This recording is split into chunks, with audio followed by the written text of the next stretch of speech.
Завтра президент України Володимир Зеленський відвідає Німеччину та Францію. В суботу вже виступить на Мюнхенській безпековій конференції. Зеленський їде до ЄС для важливої розмови з Шольцем та Макроном.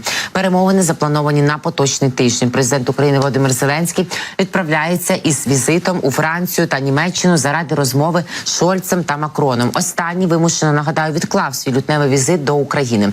Глава української держави проведе зустрічі з головними політиками країн-партнерів на поточному тижні. Йдеться про це на сайті президента. Зокрема, 16 лютого президент України Володимир Зеленський відвідає Німеччину та Францію для переговорів із федеральним канцлером Німеччини Олафом Шольцем і президентом Французької республіки Еммануелем Макроном. Крім того, 17 лютого глава української держави виступить на головній сцені Мюнхенської безпекової конференції, а також проведе низку двосторонніх зустрічей на її полях. Разом з тим, у Зеленського заплановані переговори з віце-президенткою США Камалою Гарріс, президентом Чехії Петром Павелом, прем'єр-міністркою Данії Метте Фредеріксен, прем'єр-міністром Нідерландів Марком Рютте та іншими лідерами держав і великих бізнесів. І як ви вже бачите, друзі, напередодні Мюнхенської конференції року 2024 відбувається вона щороку, нагадаю, опубліковано доповідь Мюнхенської конференції. Значна її частина присвячена Україні та російській агресії. Про що ж кажуть цифри, опубліковані в цій доповіді? Переважна більшість українців, 92%, вважають прийнятними умовами припинення вогню повне виведення російських військ з України у кордонах 91-го року.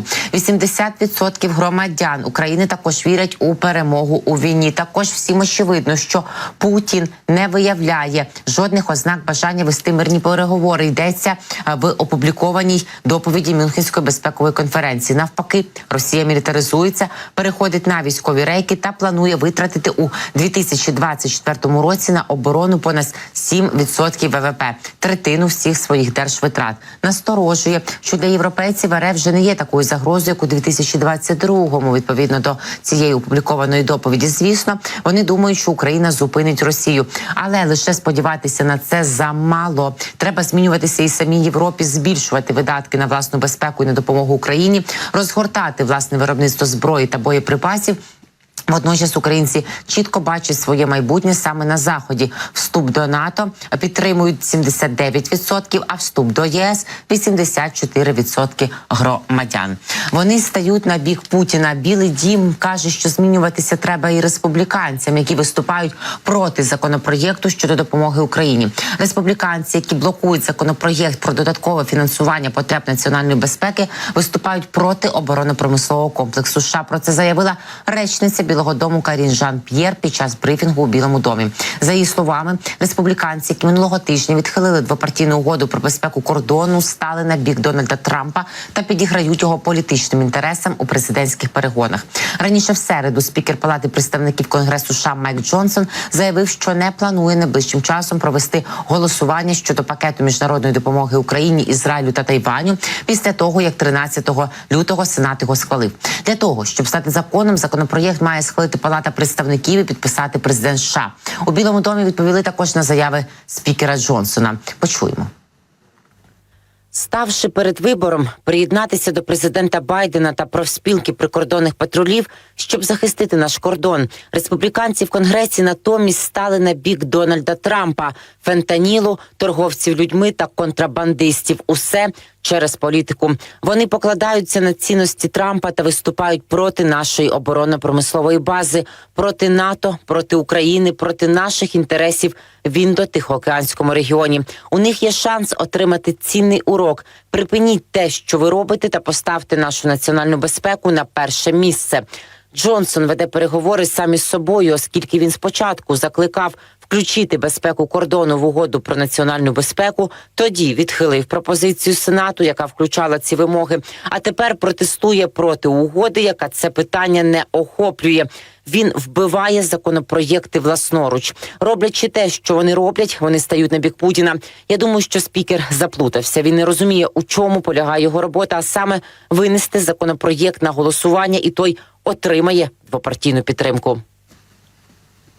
Вона додала, що адміністрація президента США буде продовжувати тиснути на Конгрес, аби законодавці ухвалили додаткове фінансування для партнерів. Йдеться не про політику, а про потреби національної безпеки. Критично важливо переконатися, щоб Україна мала те, що їй потрібно, щоб Ізраїль мав те, що їм треба для захисту від терористичної організації. І також важливо надати гуманітарну допомогу. Люди на неї чекають, заявила Карін Жан-П'єр. Та більше. Йдеться і про гроші, і не тільки гроші для нас, бо це, як каже і генсек НАТО Єнс Столтенберг, і кажуть в Білому домі, це не благодійність, це інвестиція. І я знайшла підтвердження їхнім словам. 90% коштів залишаються в країні. Видання Time пояснило, чому підтримка України є вигідною для Сполучених Штатів Америки. Сполучені Штати Америки отримують чималу вигоду, надаючи допомогу Україні. 90% всіх коштів, виділених на підтримку, не йдуть до Києва, а залишаються всередині країни. Отак, про це написали в колонці для Time президент Єльського інституту лідерства СЕО Джефрі Зоненфельд та науковий директор інституту Стівен Тіан. Зазначається, що надання військової допомоги Україні дозволило США створити тисячі робочих місць у щонайменше 38 штатах. Це зумовлено тим, що провідні виробники озброєння інвестували мільярди доларів у нові підприємства. Практично всі боєприпаси, на які найбільше покладається Україна, повністю створені в США, починаючи від джавелінів, виготовлених в Алабамі, і закінчуючи керованими реактивними системами залпового вогню GMLRS, виготовленими в Західній Вірджинії, Арканзасі та Техасі. Не кажучи вже про товари меншого розміру, такі як прилади нічного бачення, медичне приладдя та боєприпаси до стрілецької зброї, які виробляються в США. Будь-яка додаткова допомога Україні, ймовірно, тільки ще більше допоможе економіці штатів. Йдеться у матеріалі. Крім того, війна в Україні перезапустила НАТО, що зменшило відносний економічний тягар Сполучених Штатів Америки. Екс-президент штатів, а зараз і кандидат на цей пост Дональд Трамп неодноразово заявляв, що країни Європи роблять недостатній внесок буцімто до альянсу. До вторгнення Путіна в Україну лише 2 європейські країни витрачали більше 2% свого ВВП на оборону. Зараз 11 членів НАТО витрачають на оборону понад 2% свого ВВП, а деякі члени, наприклад, Польща, витрачають навіть більше, ніж США у відсотках від ВВП. Щонайменше 6 європейських країн лише минулого року збільшили свої витрати на оборону більш ніж на 10%, у тому числі деякі на 30%, мовиться у статті Time. Не менш важливим фактором називають і те, що російська військова міць була зменшена на 50% без єдиної втрати з боку військових Сполучених Штатів Америки.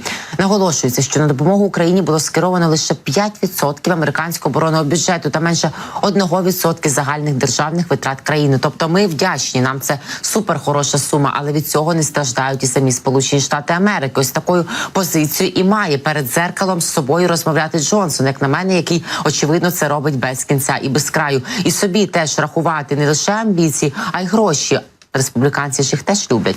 Таку ж суму Вашингтон щорічно витрачає, наприклад, на програмне забезпечення для урядових установ. Натомість Росія витрачає оборону 40% свого держбюджету. При цьому тільки за останні 5 місяців Російська Федерація втратила щонайменше 1/5 частину свого військово-морського флоту. За деякими довоєнними оцінками, це був найбільш потужний військово-морський флот у світі. І це незважаючи на те, що в Україні навіть немає повноцінного військово-морського флоту.